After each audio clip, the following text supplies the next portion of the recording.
Many people have been fooled into believing that the Inquisition was shut down even hundreds of years ago. It was run by the Jesuits. The Inquisition runs on snitching. In 1965, they renamed the Inquisition to the Congregation of the Doctrine of the Faith. That's the official name of the Inquisition, which is still running today and is behind all of this pandemic. The Spanish flu, SARS, Zika virus, Ebola virus. They've been planning these since the days of Justinian. Science itself tells you that you cannot catch a virus because it's a dead thing and it stays within the individual. So it's so sad to see that the program people are going along with this agenda and they rely on these people. Now, the universe relies on the awakened ones to awaken and to stop this through consciousness.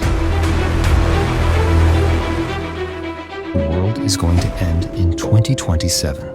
There is this mysterious book uncovered in the Vatican archives that accurately predicted each pope since the year 1143. However, that is not all that it predicted. Well, you see, the strange thing is that it says there will be one more pope after our current pope, and then it will be Judgment Day.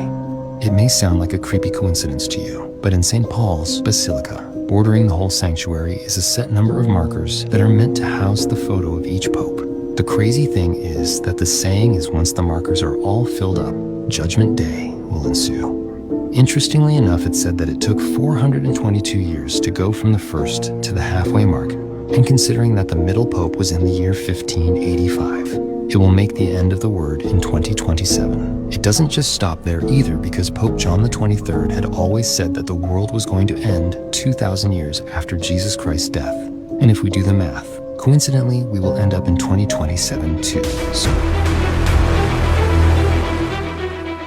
they've been hiding this from you. There is a CIA document that proves the existence of the Ark of the Covenant.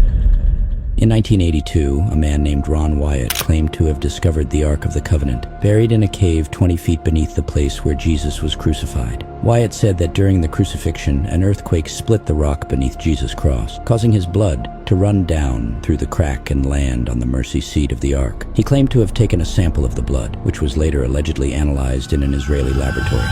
But this is where it gets scary. Wyatt claimed that the laboratory found the blood to be unique, containing only 24 chromosomes instead of the usual 46, which he believed was proof of a virgin birth. He also said that when he tested the blood, he was shocked to see that it was still alive under the microscope. The declassified CIA document claims the Ark of the Covenant was located using remote viewing, a method where individuals use extrasensory perception to see distant places. The report states the Ark is real, protected by unknown forces. Comment video if you want me to share leaked footage of the Ark of the Covenant. They're just living and know nothing about the outside world? They're going to want to sit down for this one. There's a town in the middle of the Atlantic you'll never find on a map.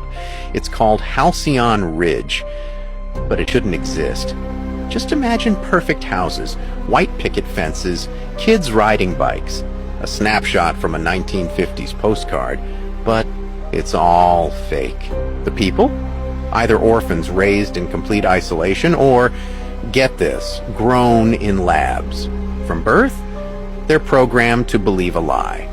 That the world outside is gone, wiped out by some cataclysm.